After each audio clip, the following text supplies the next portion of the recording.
Hey, what's going on, everybody? We are live from Mindset Monday, and Dave and I were just talking before about achieving certain things, and I was telling him at this time of the year, it's kind of crazy if you're a hockey parent because it's everyone's going into spring training, everyone's trying to catch up and get ready for where they're going to play next season. And there's usually a lot of movement, right? Because not every team is smooth. You don't always have every player returning. And so it's a tense time period, right? And it's kind of funny. Like my position this time is not nearly as stressed out as it was last year. And that's because, one of the things that, my son has done is he just hasn't stopped training, hasn't stopped working, and you could absolutely see the difference. And the difference is so drastic over a year. Like, last year he was one of the kids that should have been on, that could have made a team, no problem. This year I see it, and there's not a team that probably would not take him and put him in a key role, right? And it's so funny when you look at it because in a short period of time, we always think that we can accomplish way more than we can, right? But over a long period of time, when you stick with things, we usually underestimate how much we can achieve and how much we can accomplish, right? And so, what is that differentiator, and how do you get to be consistent with what you do each and every day? Well, that is the differentiator, right? Is if you work at something every single day, whether and this could be any goal you want, over enough time, you will get there, right? And usually in the short time frames, you think you can get a way more done than you can. And then when you look at a longer time frame, let's say 1 year, 3 years, 5 years, we underestimate what we can do. And that's the power of consistency. And it starts by knowing what you have to do every day. And as Dave likes to say, not negotiating those things that you need to get done, right? It's the workouts. That's why 75 hard guys is so impactful. It's the workouts. It's the eating right. It's drinking a gallon of water. Okay, those things physically, right, and then mentally reading nonfiction each and every day, like making yourself better, improving yourself. And then there's things that you should consider with faith, right? Maybe reading the Bible daily, okay, with your family, spending a little bit of time with them each and every day, and not just like one person, but everybody in your family. And doing that over the fullness of time creates a way better life, okay, that you're going to be happy with, you'll be proud of. Dave, what are your thoughts on this? Yeah, man. I think I think all this time that you have, right, that you're in control of, and people forget a lot about that too. Like you're in control of 90% of this stuff, right? Everything else you can't handle. I say you can't worry about it. If you can't control it, you can't worry about it. So that time that you do have that you're completely in control of it, how are you maximizing that time? What are you doing? You just talk about spending time with your family, right? Like diving deep into the word, doing things together. How are you maximizing that time every single day over and over again? I also think on the flip side too that there are certain instances I think people surprise themselves. You talk about the short term, right? Everybody wants to make $1 million in 30 days or have an 800 credit score in 30. That's the big one. Get an 800 credit score in 30 days. But I think there's certain instances to where if you believe that you can't achieve something in a short period of time, say losing 20 pounds, is it possible? Sure, it is, but it takes a lot of time and attention. But I think the thing that on the short term that people do miss is they stop all of a sudden, right? They don't continuously do what got you to that point. And doing that, I think conquering certain things over the short time can still lead to big vision too. Does it happen all the time on that short term? No. There are some things where you got to continuously grind at it 1 year, 3 years, 5 years, 10 years to get to that long term. And I think that's where if people can't hit a short term goal, they don't or can or have a hard time seeing that long tunnel down the road.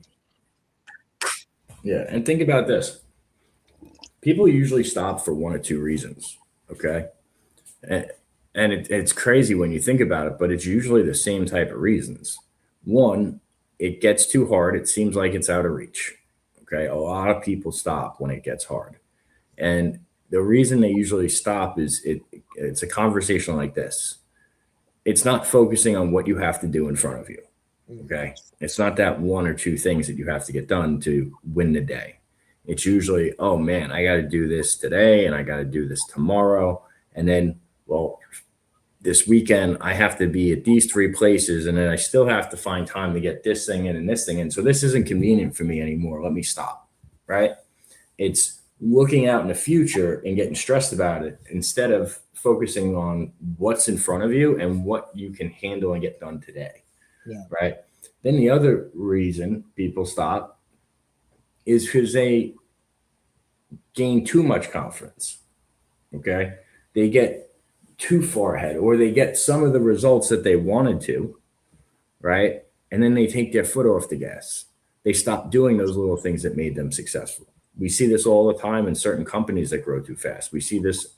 I see it all the time with salespeople. Okay.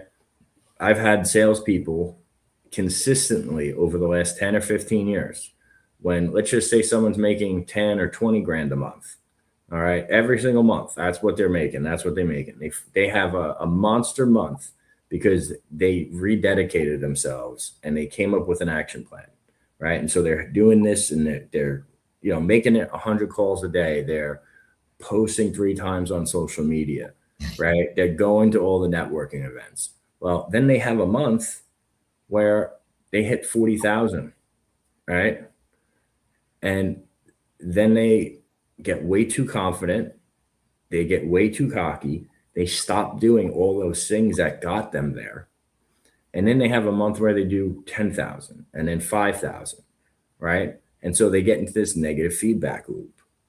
And I'm telling you, it happens all the time. Why does it happen? Because people stop doing the little things that add up to big wins. Those big wins, once people get past where they think they feel they belong, they shut down. It's like having an automatic thermostat, right? We call it a glass ceiling. And people hit it and then they go down, right? But if they kept doing everything they were doing, they would have repeated $40,000 months and then maybe go into 50 or 60, right? And that's just how it's human nature, right? But if you don't know about that, it's hard to prepare for it. And then you fall back into that trap of taking your foot off the gas, not doing not doing what was getting you there in the first place. Thoughts on that, Dave? Yeah, the book actually, Good to Great, talks a lot about those different loops as to where you get to those like repeatable cycles. Either you're repeating the same cycles over and over to get you to continuous greatness, to hold that standard, or like you just alluded to before, you're coming in, you hit that goal, now you started over, now you're back at square one, you took your foot off the gas, now you got to recreate that momentum. And you said obviously the two things, either it gets hard or you hit it there and you're overconfident. The hard to me, and from my own experience, usually comes from distractions, right? Or you talk yourself out of it in some manner. You're focused on completely the wrong things. I think something else when things get hard, reframe your journey to there, right? Like, hey, I get to do this. Hey, I'm grateful because I've done this already, or I've done that, when people would kill to be in this position. It's hard. Well, what hard things have I accomplished already in my life, whether that's business or even on a personal level? So I think that reframe is super important. And then the confidence, man, Tim Grover talks a lot about that in winning, to where you celebrate small wins. It's like, hey man, it's over. It's on to the next. I call it, I've said it on here a bunch of times. Like, I call it Al Bundy syndrome, man. You peaked, you scored 4 touchdowns in one game, and that's your life, and that's it. And you stop. You don't get back into it. You're celebrating something that happened in the past. And then it becomes your identity. Oh, I did that yesterday. Oh, that one time. That overconfidence, man, like, it will kill you. It's like, all right, cool, we won. So what's next? I got here. So how do I double down on that? How do I 2x this? How do I 3x this? And people get that celebration cycle. Dude, that's a great point. And then like just to tie in leadership there, right? Leadership and even coaching.